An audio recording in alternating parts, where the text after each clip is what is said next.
I have a reading for you. It's entitled, Bali Hai Calls Mama. Some of you are singing it in your head right now. Yep. Bali Hai calls Mama. As I was putting away the groceries I'd spent the morning buying for the week's meals I'd planned around things the baby could eat, things my husband would eat, and things I should eat because they aren't too fattening, late on a Saturday afternoon after flinging my coat on a chair and wiping the baby's nose, while asking my husband what he'd fed it for lunch and whether the medicine I'd brought for him had made his cough improved, wiping the baby's nose again, checking its diaper, stepping over the baby who was reeling to and from the bottom kitchen drawer with pots and pans and plastic cups, occasionally clutching the hem of my skirt and whining to be held. I was half listening for the phone, which never rings for me, to ring for me, and someone's voice to say that I could forget about handing back my students' exams, which I'd had for a week, that I was right about the wasteland, that I'd been given a raise, all the time wondering how my sister was doing, whatever happened to my old lovers, and why my husband wanted a certain brand of toilet paper, and wished I hadn't, but I bought another fashion magazine that promised to make me beautiful by Christmas, and there wasn't room for the creamed corn, and every time I opened the refrigerator door, the baby rushed to grab whatever's on the bottom shelf, which meant I constantly had to wrestle jars of its mushy food out of its sticky hands, and I stepped on the baby's hand, and the baby was screaming, and I dropped the bag of cake flour I'd bought to make cookies with, and my husband rushed in to find out what was wrong because the baby was drowning out the sound of the touchdown, although I had scooped it up and was holding it in my arms, so its crying was inside my head like an echo in a barrel, and I was running cold water on its hand while somewhere in the back of my mind wondering what to say about the wasteland and whether I could get away with putting broccoli in a meatloaf when suddenly, through the window, came the wild cry of geese.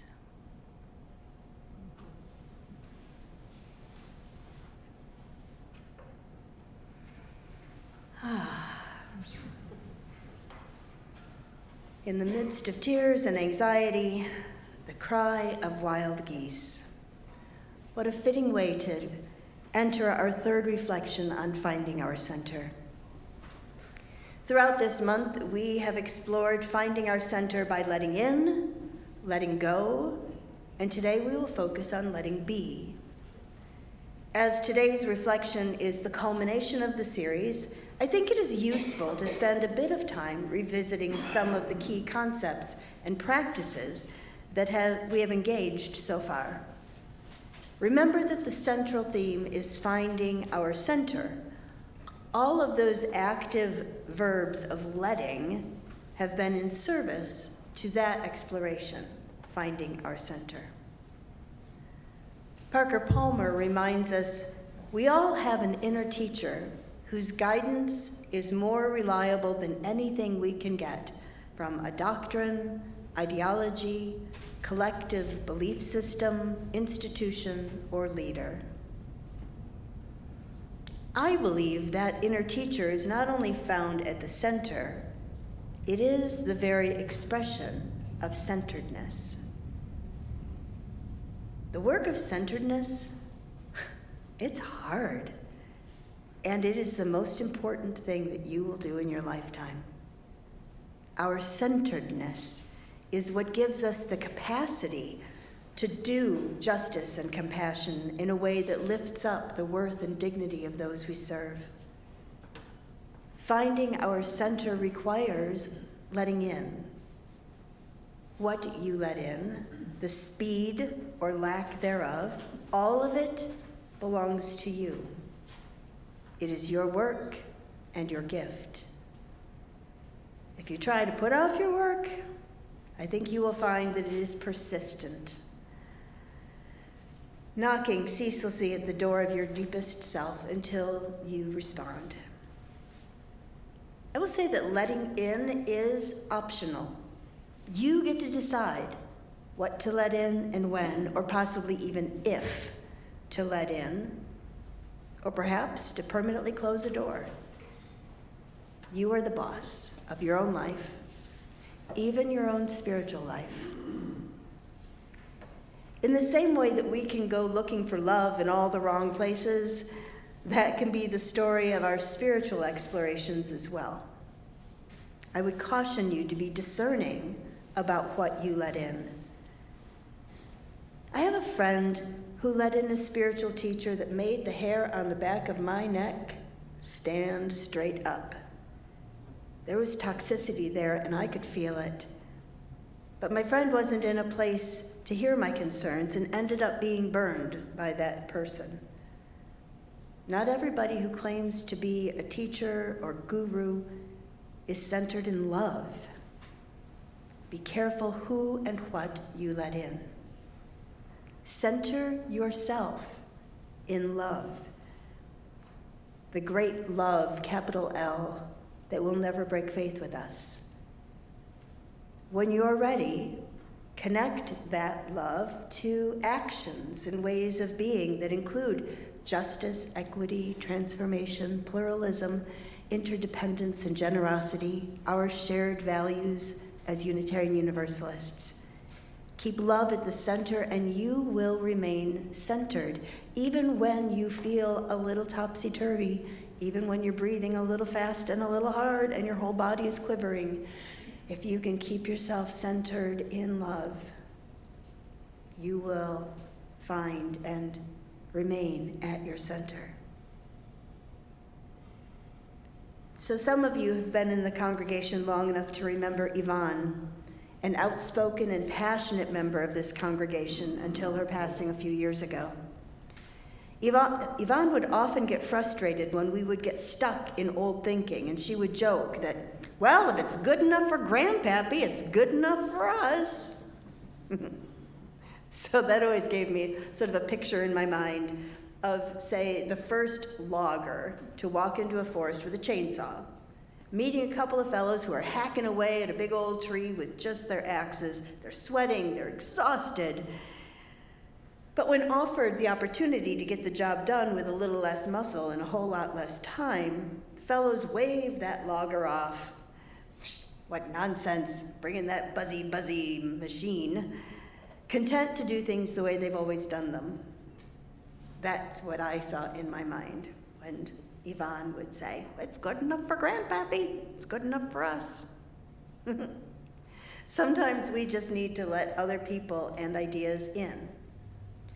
So here's a big bad spoiler alert. It makes everything more fun and exhausting when we let others in. New ideas and ways of being can be a challenge, and it's okay. I promise that you will not be left behind. There is room in this great circle of love for each and every one of us, with all that we are. So breathe. When you're in groups with new ideas, share, receive, partner with them. Find your center by letting in and letting others in. In our exploration 2 weeks ago of finding our center by letting go, we named the biggest, baddest, hardest thing to let go of fear. Why is it so hard to let go of fear? I think it's because it comes back in so many guises. What's holding you back? Could it be a fear of not being enough? Not being good or smart or rich enough? Are you afraid of not being a good enough social justice warrior? Of not being present at every rally and event? Of being perceived as someone who just doesn't care enough? I'm purposely choosing fears that come up in UU circles. We might describe these as falling into the category of perfectionism. But as I've said before, perfectionism is just fear in a party dress. Some fear is healthy. It keeps us safe.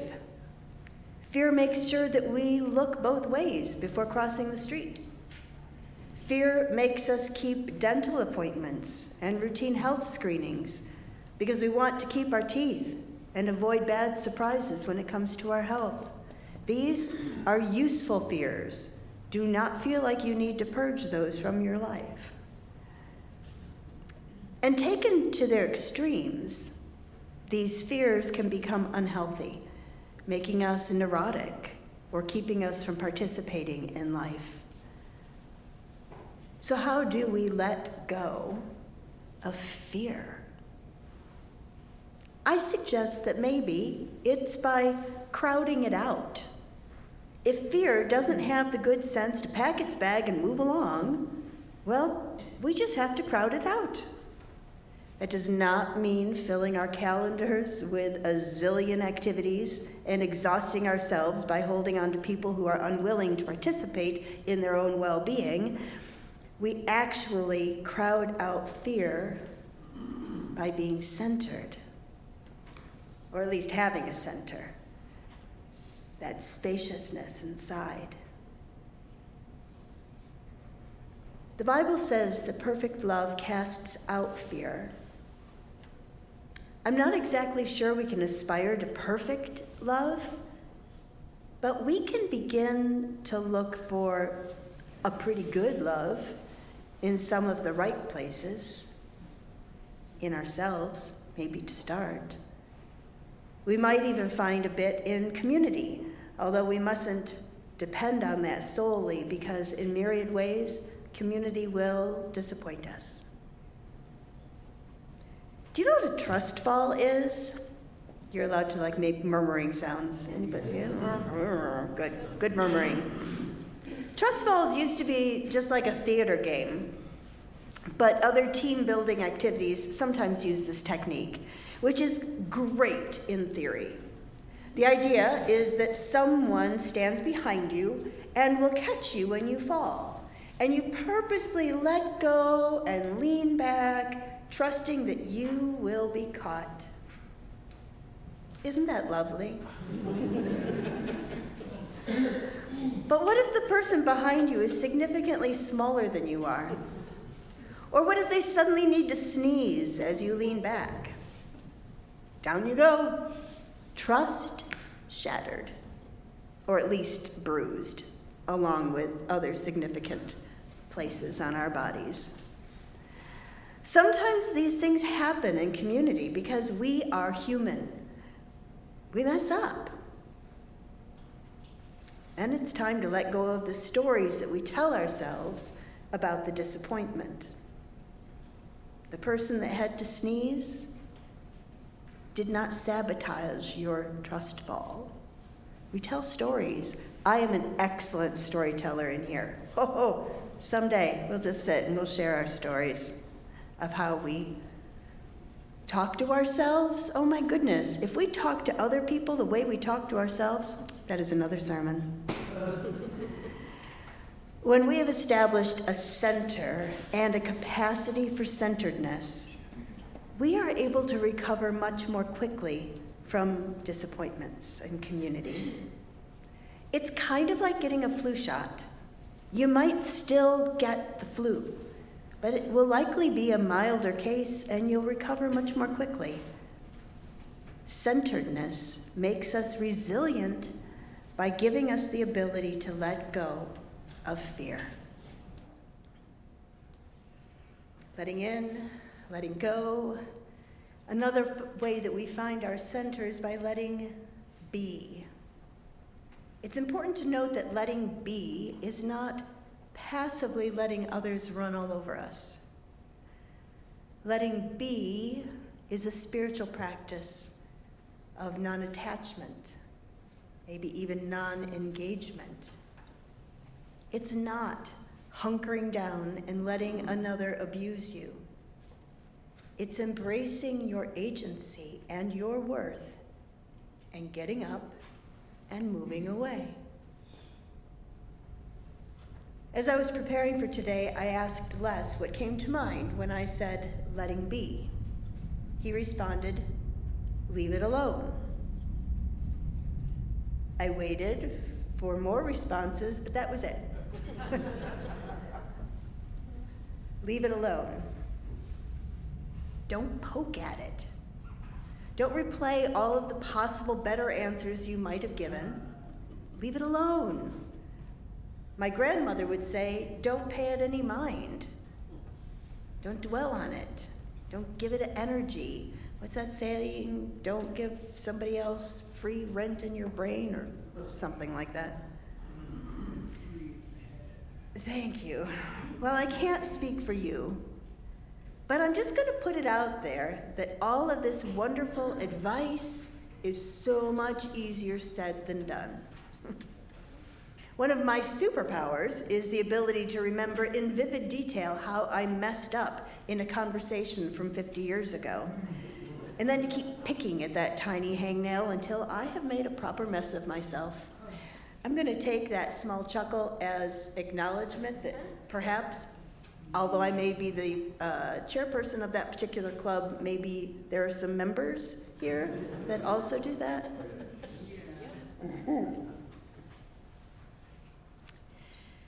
And that brings me back to the poem with which I started these reflections on finding our center. The poem by Marilyn Nelson entitled Bali Hai Calls Mama. So if you're a fan of old musicals, you might recognize Bali Hai from South Pacific, the mystical island that calls you. Bali Hai may call you any night, any day. In your heart, you'll hear it call you. Come away, come away.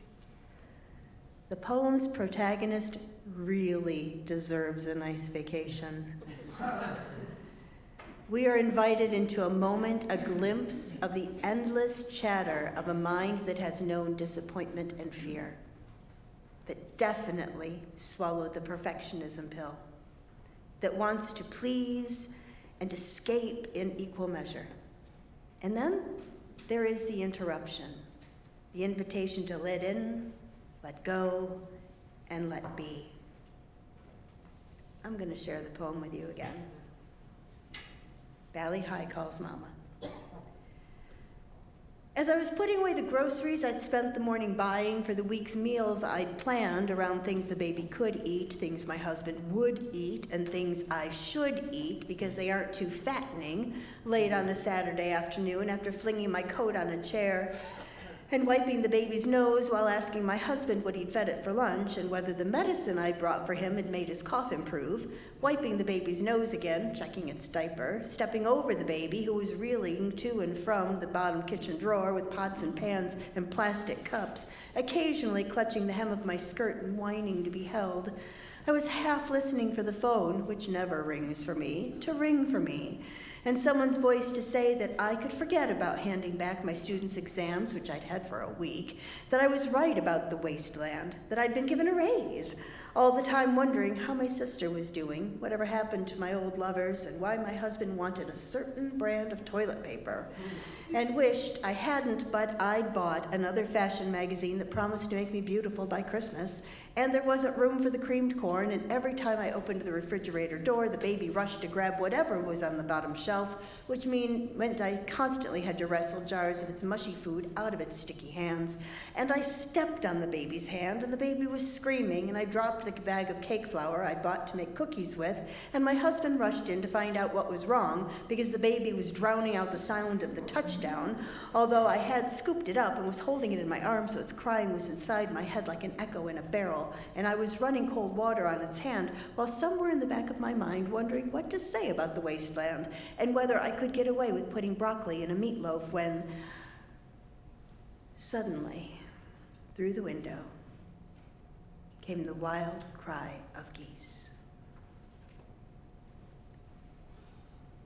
Some days we are saved, body, soul, and mind, by our own version of Bali Hai calling to us.